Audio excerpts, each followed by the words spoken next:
السلام علیکم۔ جیسا کہ آپ کو معلوم ہے کہ پاکستان تحریک انصاف نے جو ضمنی انتخابات ہیں ان میں کامیابی حاصل کر لی ہے۔ انہوں نے 15 سیٹیں جیتی ہیں۔ اس کے بعد نون لیگ میں بہت سی ہلچل مچ چکی ہے، جو پی ڈی ایم کی تمام جماعتیں ہیں وہ آپس میں سر جوڑ کر بیٹھ چکی ہیں۔ اب اس کے بعد ہوا یہ ہے کہ کچھ جو لوٹے ہیں پھر سے سامنے آنے شروع ہو گئے ہیں۔ ایک لوٹے کا جو ذکر آیا ہے وہ 40 کروڑ روپیہ لے کے تو ملک سے باہر ترکی چلا گیا ہے۔ اب سمجھنے کی بات صرف یہ ہے کہ جو 40 کروڑ روپیہ ایک بندے کو جو دیا گیا ہے، اب نون لیگ کو کم از کم مزید 8 بندوں کو اور گھیرنا ہے۔ تو اتنے کروڑوں روپے جو آتے ہیں یہ کدھر سے آتے ہیں؟ اور یہ جب اتنے کروڑ لگا رہے ہیں تو یہ کدھر سے لیں گے پھر واپس؟ یا ہم میں سے، ہماری عوام میں سے ہی نکالے جائیں گے؟ عوام کو صرف اتنا سمجھنے کی ضرورت ہے کہ حضور اکرم صلی اللہ علیہ وسلم نے فرمایا تھا کہ رشوت دینے والا اور لینے والا دونوں جہنم کی آگ میں ہیں۔ اب جو دینے والے ہیں وہ بھی غلط ہے ظاہر ہے، اور جو لینے والا ہے وہ بھی غلط ہے۔ تو پھر جب ہم انہی غلط لوگوں کے پیچھے لگ رہے ہیں تو ہم نے کیا حاصل کرنا ہے اس سب سے؟ دیکھیں، جس نے جو اتنے پیسے لگائے جاتے ہیں وہ اپنے مفادات دیکھ کر لگائے جاتے ہیں، ان کے مفاد میں ہے، انہوں نے بعد میں سے ہم عوام سے ہی یہ سارا کچھ نکالنا ہوتا ہے۔ لیکن ہماری عوام کو صرف اتنا سمجھنے کی ضرورت ہے کہ اب بس کر دیں، اس چیز کو سمجھ لیں کہ جو یہ پیسے لگا رہے ہیں وہ ہم سے ہی نکالے جانے ہیں، ہماری جیبوں سے ہی نکالے جانے ہیں۔ ہمارا ملک مقروض ہو چکا ہے، تو کبھی سینٹ کے انتخابات میں کروڑوں روپے چل رہے ہوتے ہیں، کبھی یہ ان انتخابات میں جو ہیں ان میں کروڑوں روپے چل رہے ہوتے ہیں۔ تو ایک مقروض ملک اتنا افورڈ کس طرح کر سکتا ہے؟ فار ایگزامپل، ایک اگر ایم این اے کی تنخواہ کی بات کی جائے یا کسی بھی چیف منسٹر کی تنخواہ کی بات کی جائے تو وہ چند لاکھ روپے سے زیادہ نہیں ہوتی۔ تو اتنے کروڑوں روپے کدھر سے آتے ہیں، یہ سمجھنے کی ضرورت ہے۔ تو یہ ظاہر ہے کہ وہ پھر جو سارے جو پیسے ہوتے ہیں وہ ہم میں سے ہی نکالے جا رہے ہوتے ہیں، اور ہم ہی ان کے خرچے اٹھا رہے ہوتے ہیں، لیکن ہمیں معلوم نہیں ہوتا کیونکہ ہم نے کبھی اس کو سمجھنے کی، سوچنے کی ضرورت ہی نہیں محسوس کی۔ تو آپ کو اب چاہیے کہ کم از کم اتنی باتوں کو، اتنی میری باتوں کو سمجھیں کہ جو رشوت دے بھی رہے ہیں اور جو لے بھی رہے ہیں وہ کس قسم کے لوگ ہیں۔ تو ہمیں اتنا سمجھنا چاہیے کہ جو رشوت لے رہا ہے اور جو رشوت دے رہا ہے وہ ہمارے حق میں بہتر کیسے ہو سکتا ہے۔ تو دیکھنا چاہیے کہ جو بہتر ہے ملک کے مفاد کے لیے وہ ہو۔ اب اس کے بعد بات صرف اتنی سمپل سی آ جاتی ہے کہ آپ ہمارے حکمران جو ہیں وہ امیر سے امیر تر ہوتے جا رہے ہیں اور عوام غریب سے غریب تر ہوتی جا رہی ہے۔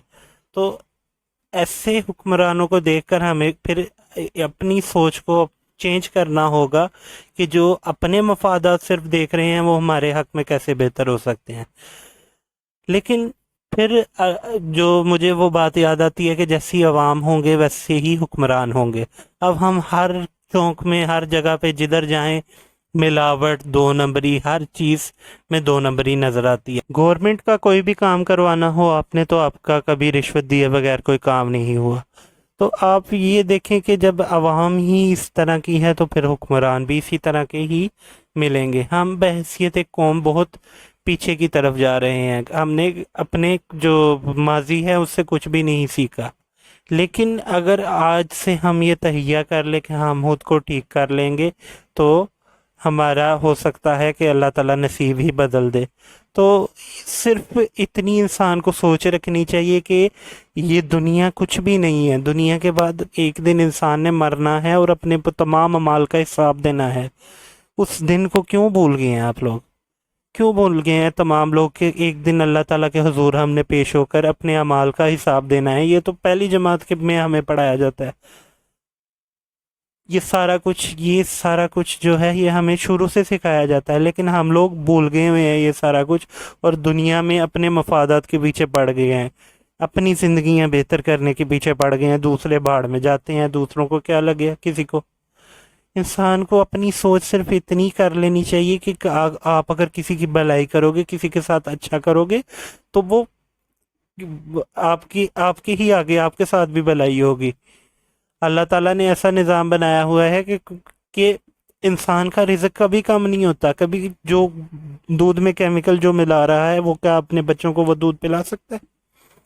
دوسرے کے بچوں کو کیوں پلاتا ہے؟ جو یہ مردہ مرغیاں کھلانے والے ہیں وہ ہم میں سے ہی ہیں. جو بکرے کی جگہ جو کتے کا گوشت، گدھے کا گوشت جو کھلاتے ہیں وہ بھی ہم میں سے ہی ہیں. لیکن کیا وہ اپنے بچوں کو وہ چیزیں کھلا سکتی ہیں؟ اگر کھلا سکتی ہیں تو ان سے زیادہ بے حس انسان ہی کوئی نہیں ہے.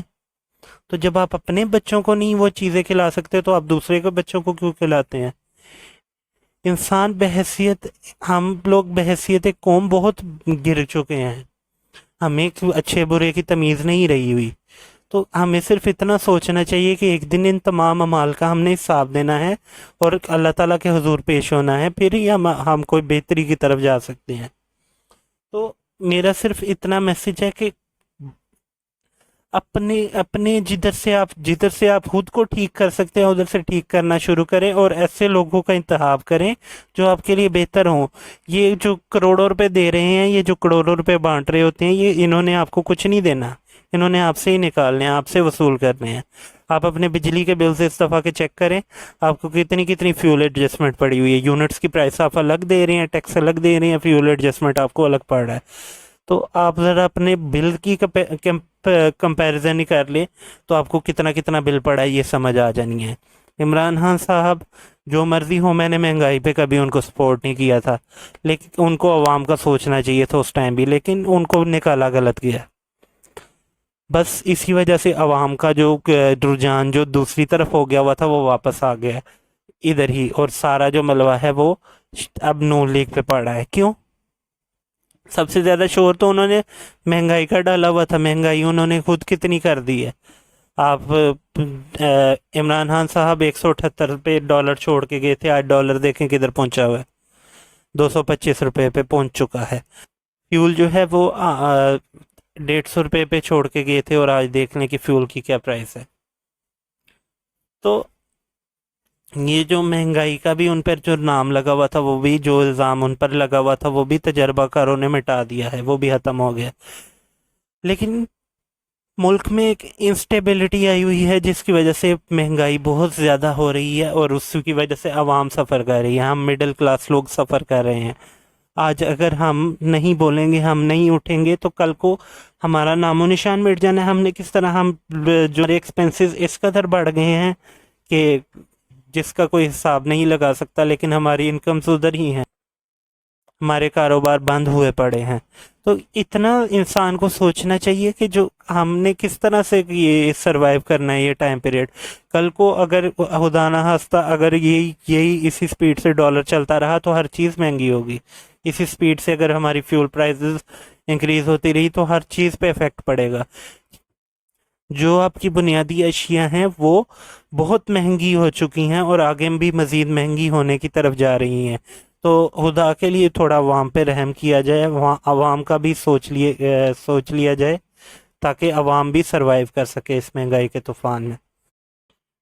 میری اگر ویڈیو آپ کو پسند آئی ہے تو کائنڈلی ویڈیو کو لائک کر دیں اور کمنٹ باکس میں اپنی رائے کا بھی اظہار کر دیں، اور چینل کو بھی پلیز سبسکرائب کر دیجیے گا.